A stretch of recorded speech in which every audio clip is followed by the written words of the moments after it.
Welcome दोस्तों, स्वागत है आपका हमारे चैनल पर। और हम अब एमटेस का हम लेकर आए हैं जीएस स्पेशली।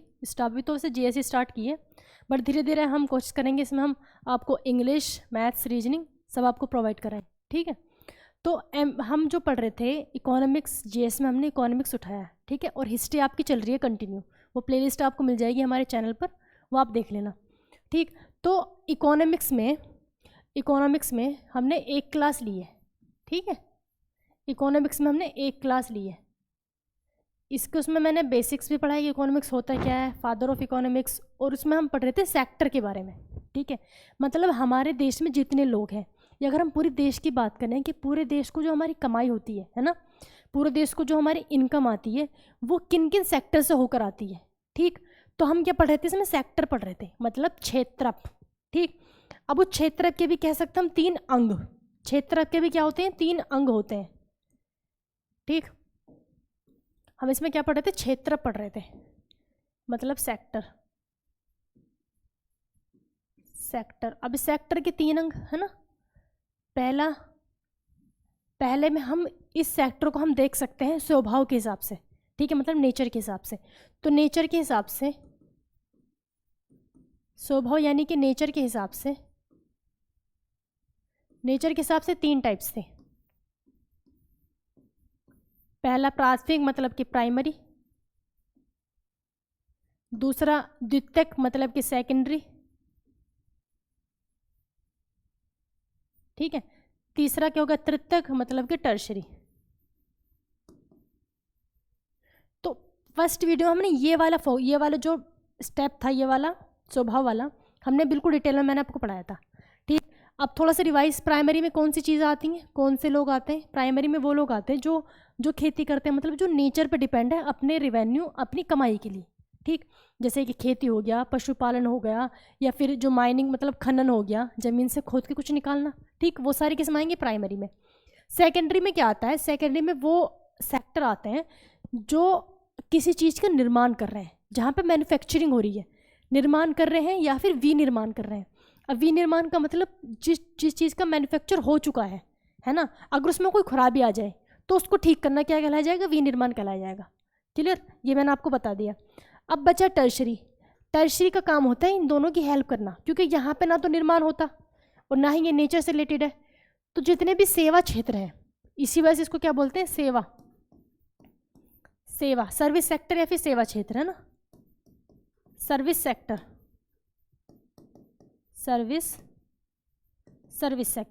ठीक है, मतलब ये समझ लो आप, याद करने का सिंपल सा तरीका कि जो इन दोनों में नहीं आता ये तो क्लियर है बिल्कुल, बाकी सब इसी में आते हैं। ठीक है ना, बाकी सब इसी में आते हैं। और इससे हमारी कंट्री को 56% अर्थव्यवस्था, मतलब कि कह सकते हैं इकोनॉमी 56% इसके ऊपर डिपेंड है, टर्शरी सेक्टर के। क्वेश्चन आता है कि जो हमारे देश की जो अर्थव्यवस्था है सबसे ज़्यादा किसके ऊपर डिपेंड है, किसके ऊपर, सेवा क्षेत्र, सर्विस सेक्टर के, मतलब कि तृतीयक, किसी भी तरह से पूछ सकता है। इतने हो गए क्लियर। ठीक, और ये तो क्लियर है ना। तो मैंने उसमें ये वाला बिल्कुल बहुत अच्छे से पढ़ाया, तो उसका लिंक आपको डिस्क्रिप्शन में मिल जाएगा। ठीक है, इससे पहली वाली वीडियो का। तो ये तो हो गया, हमने क्या देखा, स्वभाव के बेस पर। अब इसका दूसरा आता है सेकंड, हम कारक या फिर अंग कह सकते हैं। तो उसमें हम देखते हैं शर्त, मतलब कि टर्म्स एंड कंडीशंस के हिसाब से। इसमें 2 चीज़ें आती हैं। ठीक है, एक तो हम देखेंगे कि वो जो हम संस्था है, मतलब जहाँ पर हम वर्क कर रहे हैं, वो ऑर्गेनाइज्ड है या अनऑर्गेनाइज्ड है, या फिर कह सकते हैं डिसऑर्गेनाइज्ड है, मतलब कि वो संगठित है या फिर असंगठित है। अब इसको हम कैसे पता चलेगा हमें कि वो संगठित है या असंगठित है। इसमें 2 टाइप,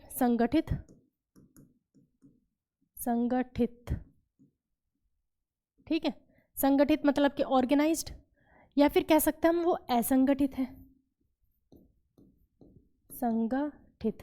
ठीक है, संगठित जो क्षेत्र होता है, संगठित मतलब ऑर्गेनाइज सेक्टर, वो होता है जिसमें वहाँ के जितने लोग काम करने वाले हैं, वहाँ के एम्प्लॉयज़ हैं, उनका आने जाने की टाइमिंग फिक्स होनी चाहिए, है ना। मतलब जैसे आप टीचर हो, आप स्कूल में जाते हो तो टाइमिंग फिक्स होती है ना, आने की भी जाने की भी। ठीक है, तो वहाँ पे क्या होता है, वहाँ पे टाइमिंग फिक्स हो। सेकंड पॉइंट, उनकी सैलरी फिक्स हो। और थर्ड पॉइंट, उनके हॉलीडेज फिक्स हो। ठीक है, उस सेक्टर को या फिर उस क्षेत्र को हम क्या कह सकते हैं, उसे हम ऑर्गेनाइज सेक्टर कह सकते हैं।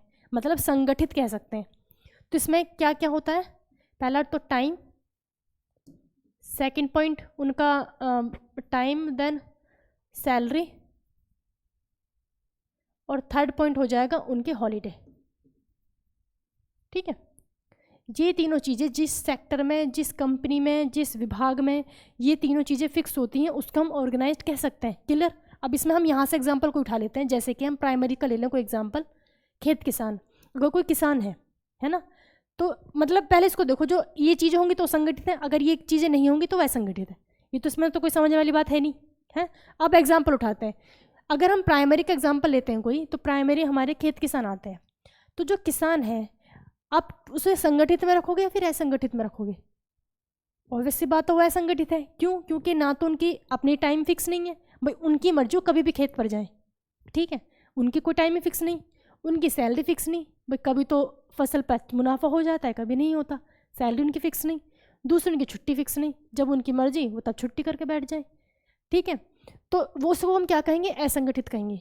दूसरा, अगर हम एग्जाम्पल लें टर्शरी में कोई भी है, सेकेंडरी में, जैसे कि एक हॉस्पिटल का एग्जाम्पल मान लिया, डॉक्टर है ना, किसी डॉक्टर का एग्जाम्पल ले लो, तो यहाँ से अगर हम स्वभाव के बेस पर, मतलब नेचर के बेस पर देखेंगे, तो डॉक्टर किस में आएगा? टर्शरी में। ठीक है, टर्शरी सेक्टर से वो कमा रहा है। अब हम सोचेंगे कि वो ऑर्गेनाइज्ड है या अनऑर्गेनाइज्ड है ना, वो ऑर्गेनाइज्ड है या अनऑर्गेनाइज्ड है, तो वो क्या होगा? वो ऑर्गेनाइज्ड होगा, है ना, वो क्या होगा? ऑर्गेनाइज्ड होगा। अगर वो किसी हॉस्पिटल में काम करता है, तो कोई डॉक्टर किसी हॉस्पिटल में काम करता है तो क्या होगा? वो ऑर्गेनाइज्ड होगा। क्यों? क्योंकि डॉक्टर, देखो, हॉस्पिटल प्राइवेट हो या फिर गवर्नमेंटेड हो, दोनों में टाइम, सैलरी, हॉलीडे तीनों चीज़ें फिक्स होती हैं, है ना, तो वो क्या होगा? वो ऑर्गेनाइज्ड होगा। लेकिन अगर उस डॉक्टर का कह सकते हैं उसका क्लिनिक भी हो सकता है, भाई ये भी कंडीशन हो सकती है, क्लिनिक भी हो सकता है उसका अपना खुद का, तब वो किस में चला जाएगा? तब वो चला जाएगा असंगठित में, क्योंकि उसका अपना क्लिनिक है, भाई उसका टाइम फिक्स नहीं है, वो कब अपना क्लिनिक खोले, है ना, उसकी सैलरी वहाँ पे, भाई अगर उसने क्लिनिक नहीं खोला तो सैलरी तो आएगी नहीं, मतलब पैसे तो नहीं आएंगे इतने, दूसरा छुट्टी भी उसकी फिक्स नहीं होती। तो अगर उसका अपना क्लिनिक है तो किस में जाएगा? अनऑर्गेनाइज्ड में। तो मेरे हिसाब से आपको ये समझ आ गया होगा क्या होता है। और इसमें संगठित वाले में जो ऑर्गेनाइज्ड होते हैं, इसमें टर्म्स एंड कंडीशंस ये फिक्स होती हैं, जो हमने यहाँ पे लिखा ना टर्म्स एंड कंडीशंस, तो इसमें दशा मतलब कंडीशन, इसमें ना ये भी फिक्स होता है कि आप अपने एम्प्लॉय को किस बेस पर निकालोगे। ठीक है, उसकी सारी गाइडलाइंस होंगी, जैसे कि किसी कंपनी में कोई काम करता है तो उसमें कोई गाइडलाइन होंगी ना, कि मतलब आप इतने दिन तक ऑफिस नहीं आए तो आपको हम बर्खास्त कर देंगे, ठीक है, आपको निकाल देंगे, या फिर आपने किसी अपने सीनियर से मिसबिहेव किया तो आपको निकाल देंगे। तो इस तरह की उनको निकालने की भी टर्म्स एंड कंडीशंस फिक्स होती हैं। ऐसे किसी ऑर्गेनाइजेशन को हम ऑर्गेनाइज्ड कहते हैं, हम संगठित कहते हैं। तो आई थिंक ये आपका क्लियर हो गया होगा। ठीक, अब आते हैं थर्ड पे। थर्ड मैंने क्या बताया था आपको? थर्ड मैंने बताया था किसकी दृष्टि से? स्वामित्व की, स्वामित्व सेक्टर कैसा? स्वामित्व की जैसा, मतलब स्वामित्व की बेस पर, तो उसको हम क्या बोल सकते हैं? ओनरशिप।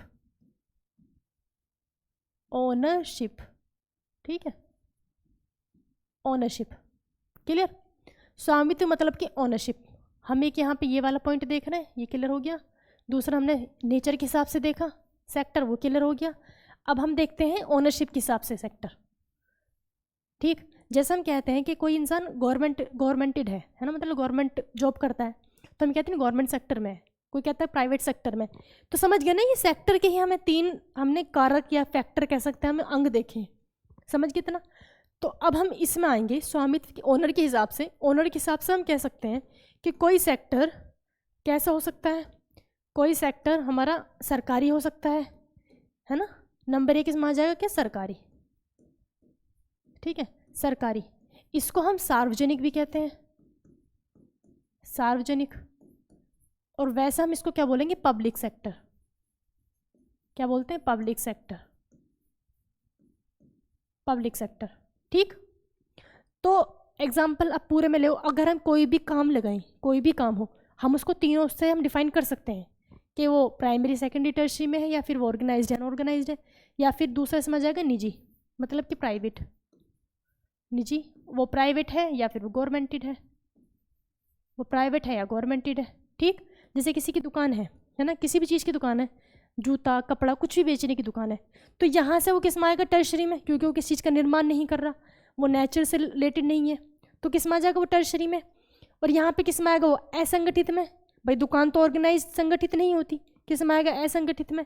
और यहाँ से किस में आएगा वो प्राइवेट में। क्लियर, बिल्कुल सिंपल सी बात है, यहाँ किस में आएगा प्राइवेट में। बस सरकारी दुकानों पर तो नहीं कोई बैठता, या हम खेत का ले लें, कोई सरकारी खेत तो नहीं जोतता, तो वो किस में आ जाएगा, वो भी इसमें आ जाएगा प्राइवेट में। तो ये तो बहुत सिंपल सी बात आपको क्लियर हो गई होगी। ठीक, अब इसमें जो थर्ड टाइप है उसमें थोड़ी समझने की चीज़ है। जो इसमें थर्ड टाइप है, थर्ड टाइप में आता है, उसको बोलते हैं संयुक्त उद्यमी, संयुक्त उद्यमी। ठीक है, तीसरा टाइप क्या है, संयुक्त उद्यमी। इसको बोलते हैं इंग्लिश में जॉइंट वेंचर। संयुक्त मतलब जॉइंट वेंचर, ठीक है, जॉइंट वेंचर मतलब कि जेवी, संयुक्त उद्यमी जॉइंट वेंचर मतलब कि जेवी। ठीक, जॉइंट वेंचर मतलब कि जेवी। क्लियर। अब इसमें क्या होता है, इसमें होता है कि हमारा पब्लिक मतलब कि पब्लिक सेक्टर, ये वाला सेक्टर, दूसरा हमारा प्राइवेट सेक्टर, ये वाला सेक्टर, दोनों आपस में पार्टनर बनकर काम करते हैं। दोनों आपस में क्या, पार्टनर बनकर काम करते हैं। इसी वजह से हम इसको क्या कहते हैं, पब्लिक, ठीक, प्राइवेट, दोनों की पार्टनरशिप मतलब कि पीपीपी, पब्लिक प्राइवेट पार्टनरशिप, किसको बोलेंगे हम इसको, ठीक, पब्लिक प्राइवेट पार्टनरशिप। अब इसका एग्जांपल ये होता है जैसे कि जैसे गवर्नमेंट को कोई मान लिया कोई सड़क बनवानी है ना, या कोई भी काम करना है, कोई पुल बनवाना है, सपोज दैट गवर्नमेंट को पुल बनवाना है। अब गवर्नमेंट माथा पीटे कि भाई हमारे पास तो पैसा ही नहीं है, हम कैसे करें, कैसे बनाएं। तो उस कंडीशन में गवर्नमेंट क्या कर सकती है, गवर्नमेंट ये कर सकती है, मतलब कि पीपीपी कर सकती है, जॉइंट वेंचर कर सकती है। उसमें वो जो बड़ी बड़ी कंपनी होती हैं, जैसे टाटा बिरला ना, सीमेंट की, कोई स्टील की, तो इन कंपनी से अपना क्या साइन कराए, MOU साइन कराए। ठीक है, MOU। अब MOU मैं बताऊंगी कि होता क्या है। ठीक है, MOU साइन कराए, तो MOU साइन कराने के बाद उनको अपना पार्टनर बना ले, है ना। जैसे कि 3 कंपनी मान लिया, एक तो कौन सी हमने टाटा कंपनी ले ली, टाटा, है ना, एक बिरला, और दूसरा L, ठीक है, दूसरा गवर्नमेंट। ये 3 लोग मान लिया हमारे पार्टनर हो गए, या फिर कोई भी 2 हो सकते हैं, जरूर नहीं 3 हो, है ना, कितने भी हो सकते हैं। एक हमने कोई भी, यहाँ लिख लेते हैं हम प्राइवेट कंपनी, ठीक है, और प्लस गवर्नमेंट, यही इसका मतलब होता है, प्लस गवर्नमेंट। अब जो प्राइवेट कंपनी है, हम उससे कह सकते हैं कि आप ऐसा करो, इसमें अपना मतलब ज़मीन खरीद के तो गवर्नमेंट दे देगी, किसी भी अगर रोड बनवानी है तो ज़मीन का काम किसने कर दिया, गवर्नमेंट का। और सपोज उसमें गवर्नमेंट का 60% लग गया, ठीक है, और बाकी कह दिया कि आप इसमें 40% इसमें आप लगा दो। तो इसमें क्या हुआ, हमारी गवर्नमेंट और प्राइवेट सेक्टर मतलब पब्लिक सेक्टर, गवर्नमेंट सेक्टर क्या बन गए, पार्टनर बन गए। ठीक है, फिर इसमें यह होता है, फिर जो हमने रोड बनाई है उससे जो कमाई होगी, टोल टैक्स वगैरह लग के, उससे जो कमाई होगी, प्रॉफिट भी ऐसे ही बचेगा, दोनों को बटेगा। ठीक है, गवर्नमेंट को कितना जाएगा, 60%, प्राइवेट सेक्टर जो प्राइवेट कंपनी तो उसको कितना जाएगा, 40%। क्लियर, मतलब जितनी आप पार्टनरशिप में जितना पैसा हम लगा रहे हैं, इन्वेस्ट भी मतलब प्रॉफिट भी आपको उतना ही मिलेगा। जैसे हमने पार्टनरशिप का वो भी पढ़ा होगा, जो मैथ्स में होता है। मैथ्स में क्या होता है, एक फॉर्मूला होता है, profit equals to investment into time, ये होता है ना। अगर आप ये वाले क्वेश्चन करोगे ना, तो जिस रेशो में आपको इन्वेस्टमेंट होगा उसी रेशो में आपको प्रॉफिट बटा जाएगा। ठीक है, बहुत क्वेश्चन आते हैं मैथ्स में पार्टनरशिप के। सेम यही फंडा यहाँ पे होता है, सेम यही फंडा यहाँ पे अप्लाई किया जाता है। ठीक, जितने परसेंटेज में आपने अपना इन्वेस्ट किया है उतनी ही परसेंटेज में आपको प्रॉफिट मिलेगा। क्लियर है? तो ना, ये तो सब क्लियर हो गया।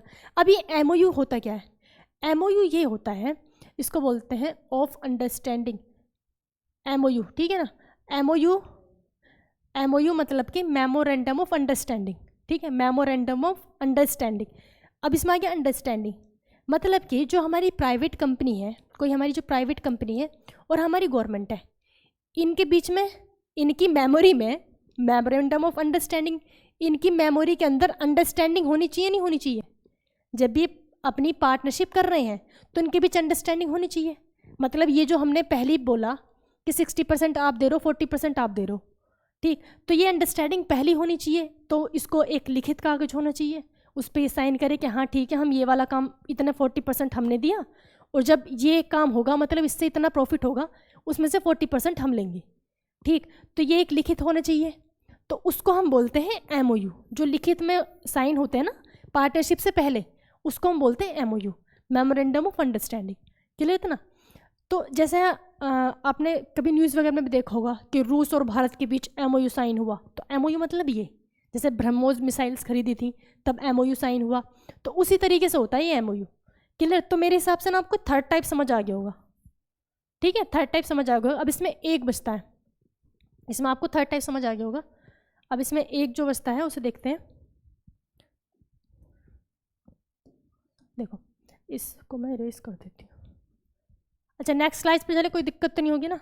इसको तो छोटा कर दो, एक साथ रहना बहुत ज़रूरी है, जो ये सब कुछ एक साथ दिखे, ठीक। अब इसमें चलते हैं 4th नंबर पे।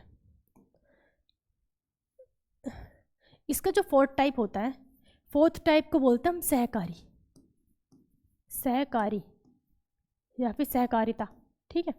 मतलब कि कोऑपरेटिव, कोऑपरेटिव, कोऑपरेटिव, कोऑपरेटिव, ठीक है।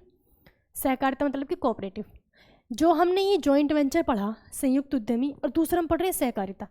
देखो दोनों ही चीज़ों में हमारी पब्लिक सेक्टर और प्राइवेट सेक्टर, मतलब सरकारी और प्राइवेट, है ना, निजी, दोनों का इन्वॉल्वमेंट होता है। यहाँ पे तो ये पार्टनर है, लेकिन फ़र्क क्या होता है, यहाँ पे पार्टनर नहीं होते, है ना। कोऑपरेटिव में क्या होता है, गवर्नमेंट पार्टनर नहीं बनती, कोऑपरेटिव में गवर्नमेंट पार्टनर नहीं बनती। और संयुक्त उद्यमी में क्या होता है, गवर्नमेंट पार्टनर होती है, एज ए पार्टनर वर्क करती है, लेकिन यहाँ पे गवर्नमेंट पार्टनर नहीं होती। बात क्लियर है।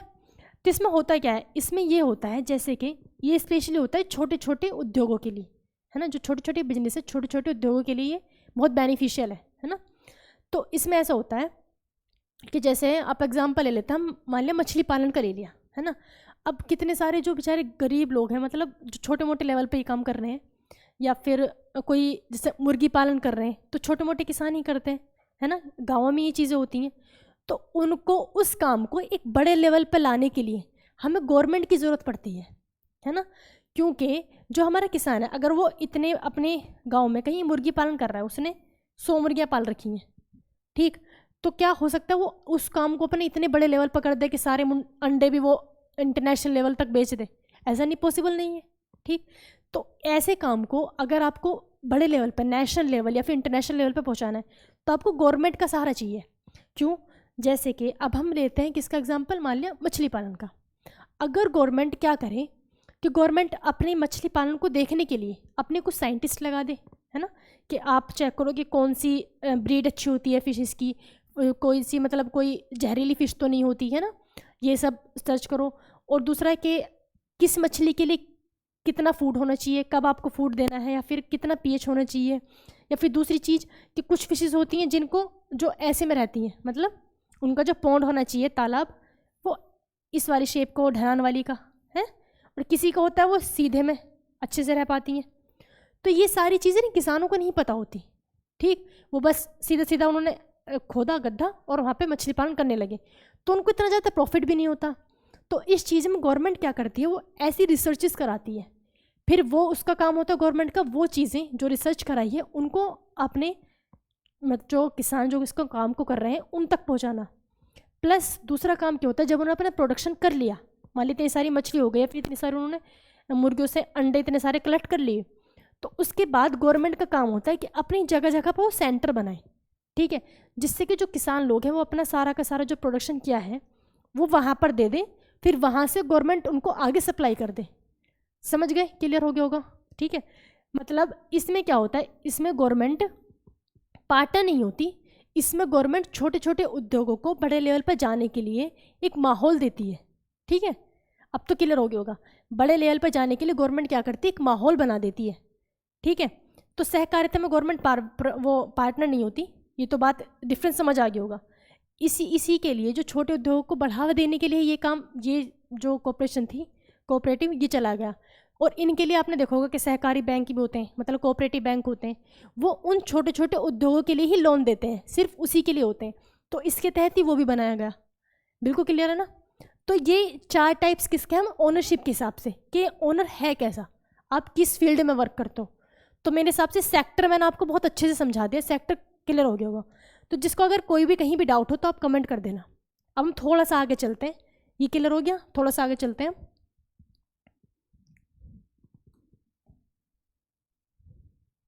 स्क्रीनशॉट लेना चाहो तो ले सकते हैं।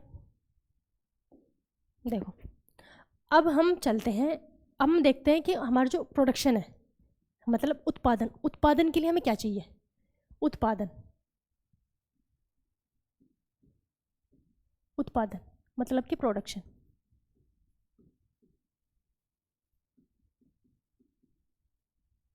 ठीक है, प्रोडक्शन। अगर आप किसी चीज़ का प्रोडक्शन कर रहे हो, है ना, या करना चाह रहे हो, तो आपको उसके लिए पैसा चाहिए, है ना। मतलब आपको रॉ मटेरियल भी खरीदना है तो आपको पैसा तो चाहिए ही। ठीक, अब पैसे की भी 2 कंडीशन है। जैसे मान लिया किसी को कुछ अपना छोटा सा कारखाना बनाना है तो उसके पास खुद का तो पैसा है नहीं, या फिर कोई दुकान खोलनी है उसके पास खुद का पैसा है नहीं, तो दुकान में तो खैर प्रोडक्शन होता ही नहीं। मतलब सिर्फ बात किसकी हो रही है, प्रोडक्शन की हो रही है। तो प्रोडक्शन के लिए मतलब आपको कारखाना चाहिए। तो अगर आपको छोटा हो या बड़ा हो, कैसे भी कारखाना खोलना है तो आपको क्या चाहिए, पैसा चाहिए। मतलब कि क्या चाहिए, पूंजी चाहिए, पूंजी। अब इस पूंजी की भी हमारी 2 कंडीशन हो सकती हैं कि वो पूंजी आपके पास अगर नहीं है तो ऐसे भी होता है कि लोग लोन ले लेते हैं, है ना, लोन ले लेते हैं, ऋण ले लेते हैं। तो लेकिन किसी भी शक्ल में आपको पैसा तो चाहिए ही। ठीक, इस पूंजी को क्या कहा जाता है, कैपिटल।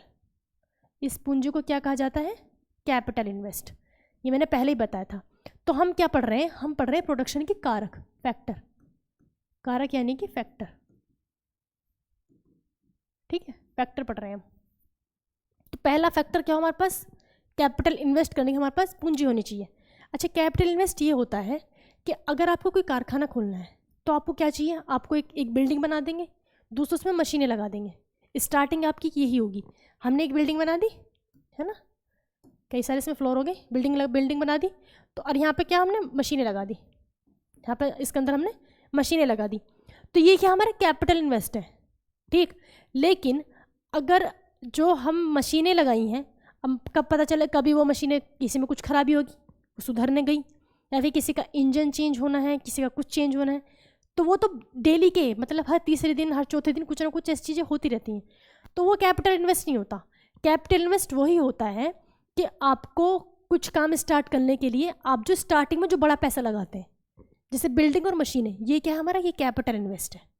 क्लियर। तो ये हो गया हमारा कैपिटल इन्वेस्ट, ये क्या हो गया हमारा, कैपिटल इन्वेस्ट। ठीक,